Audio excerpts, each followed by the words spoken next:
Dude, when they epically botched the franchise with the sequel trilogy, there was no way they were going to just let that lie and not try to get back the goodwill of Star Wars fans and get back the money of Star Wars fans, you know what I mean? Can't lose all that money. Oh, God, no. They're going to keep trying. They're going to try as hard as they can. I'm recording, by the way. Okay, no, that's good. They pissed people off with Solo. They pissed people off with the sequel trilogy. Rogue One was divisive because, Gareth Edwards, the director, there were some shakeups behind the scenes. Oh, yeah. The studio, Kathleen Kennedy in particular, had her fingers in there. Everybody has their fingers in there. That's what makes these franchises so shitty, is they don't let the people who want to make them. And there's this these other people are just digging their fingers in when they should not say anything. Just don't say anything. Don't. Stop putting your fingers in there into the pie, because guess what? Every time you do, you just put trash in there and it tastes awful. So. No, exactly. Yeah. Exactly. It's like, if someone has a narrative vision, let them tell the story that they set out to tell. You know what I mean? And and when I say that too, because the language, I guess, kind of restricts it to this kind of auteurism, but I'm speaking beyond that. Of course, I'm speaking about film crews. I'm speaking about storytellers in general. We're all storytellers in different ways. And it's like, how do you tell your narrative? And studios really just don't. They're like, whatever. Well, they don't care about the narrative. They care about the dollar signs. They care about getting people in. They don't give a crap about the art. They give a crap about producing it and then getting it out there. That's their job behind that narrative. And quite frankly, you do a fantastic job, but stop trying to tell a story if that's all you give a shit about. Well, and that's just it. It's like, are you out to tell a story, or are you just in it for the money? And I think what is really troubling to me about the dance between capitalism and film, in particular art in general, I should say, actually. Yeah. You can say this about any kind of art. You could say this about literature. This is what caps literature big time. This is why literature has, gone the way it is. I mean, when it comes to writing and being a writer, when it comes to, I keep thinking about these days, it's like, well, why do people write? Well, you can go and write for awards, and those awards turn into, translates into people reading your book, which also translates into people criticizing your book. Because, I guess that's generally what some people try to write for, is to get noticed, right? I mean, the whole point of creating art or creating any kind of narrative, writing in general or film, is to get somebody to listen to your story, right? The stories we tell about, kids like Kylo Ren and Rey Palpatine. Never. I don't care about those stories at all. Those stories can burn in hell.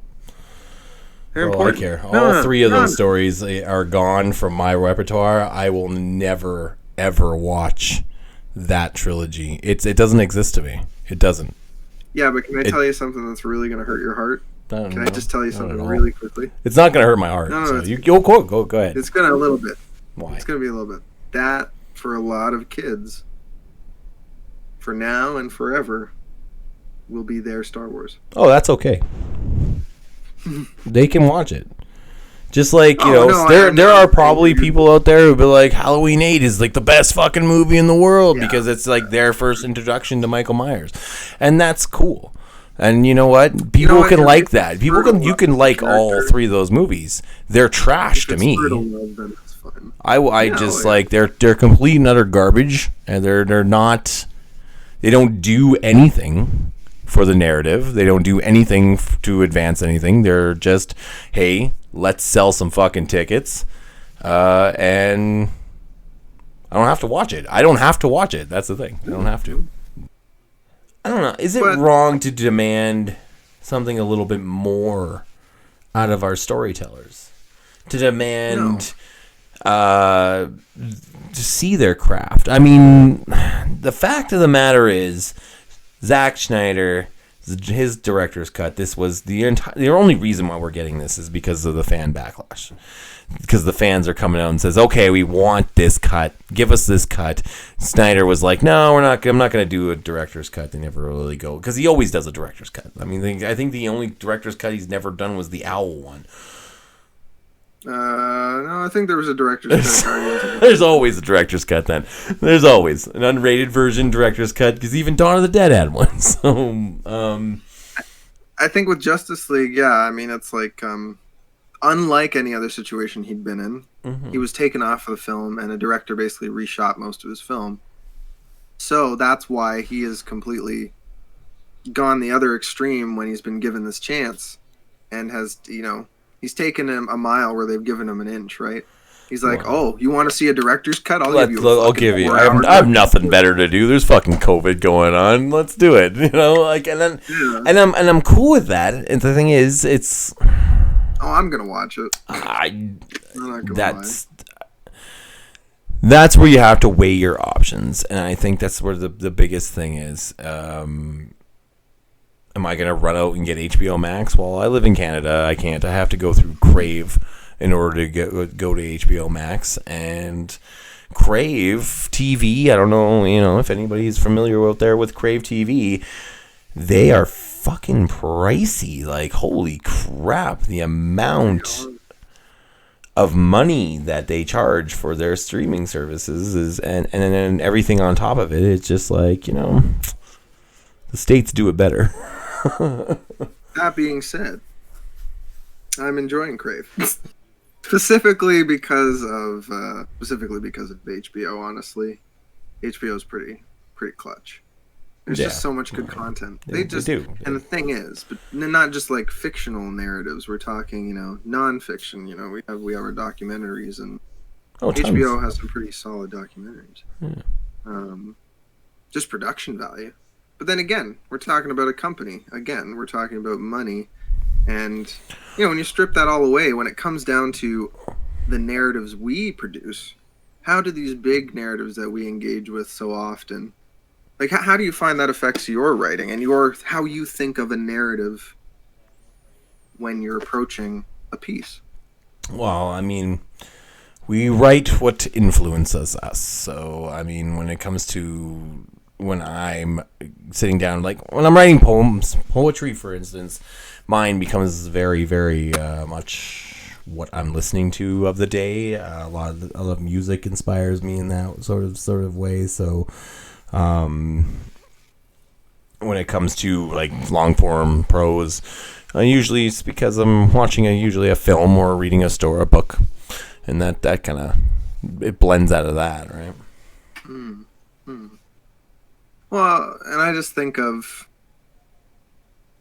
I don't know, because when I originally conceived the Book of Nas, aka what used to be the Gaia Prophecy, for example, and the reason I go back to this is because it's just it's my original work, and it's like I have a few things now, a few projects that I'm like 100% solid on the narrative of, so I can actually just write them, and it's kind of like terrifying. But the point being, with the Book of Nas, when I first started envisioning the concept, I was like, ooh, I could do like this as I thought up a sequel idea after I came up with the concept, and I kind of fleshed out a mini universe, and I fleshed out the world, but it's like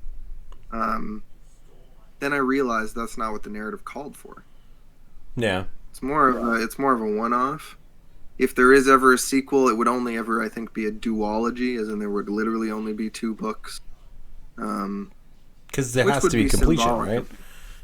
Yeah. I mean, there, like, I think the Book of Nas ends on a very complete note, but there's a little room with certain mythos-related things that could lead to some story potential. And I think as a writer, it's just always exciting when you're like, oh, I could take this a little further, Yeah.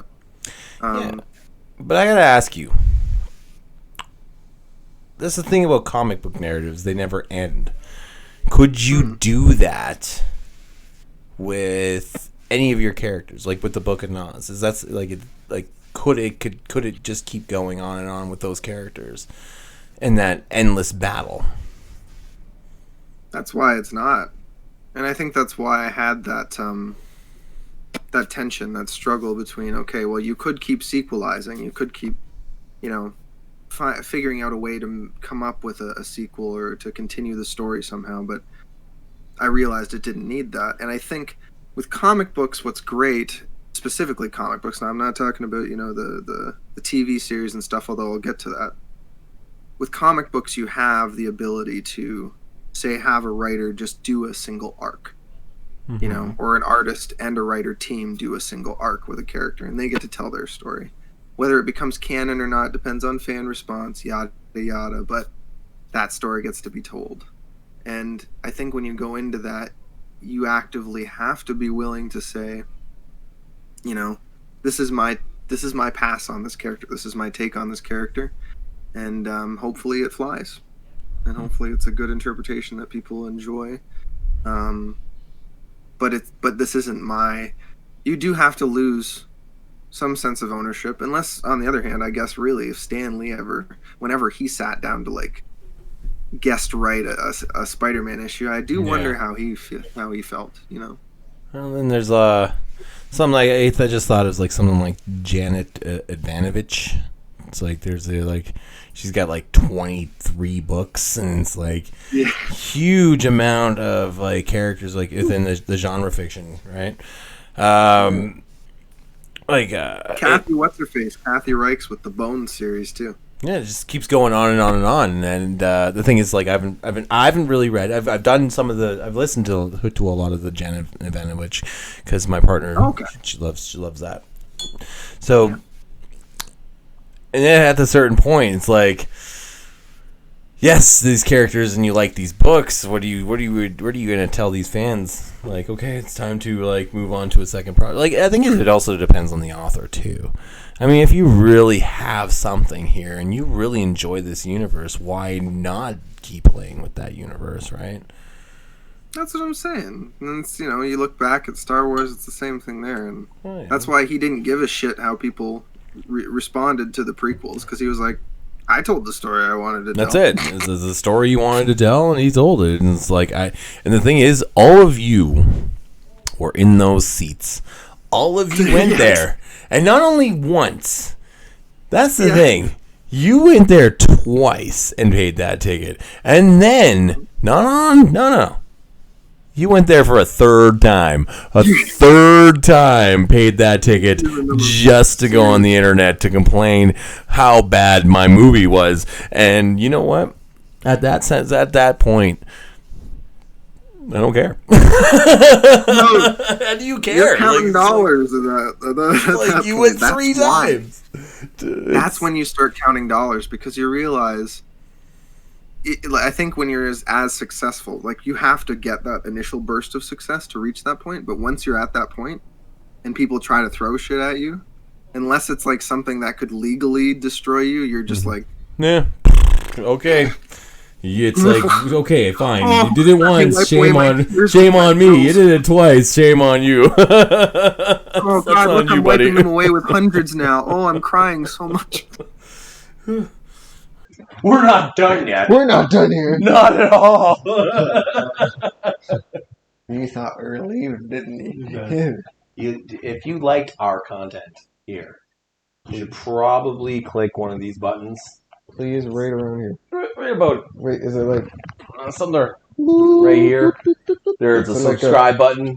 That's where you want the subscribe button. Then you got 2 other videos, which would one of these videos was a playlist, Coffee and Cannabis playlist, and then there's also somewhere around. Like we peppered it in here. You know what more? It's got some lovely gravy to put on the roses.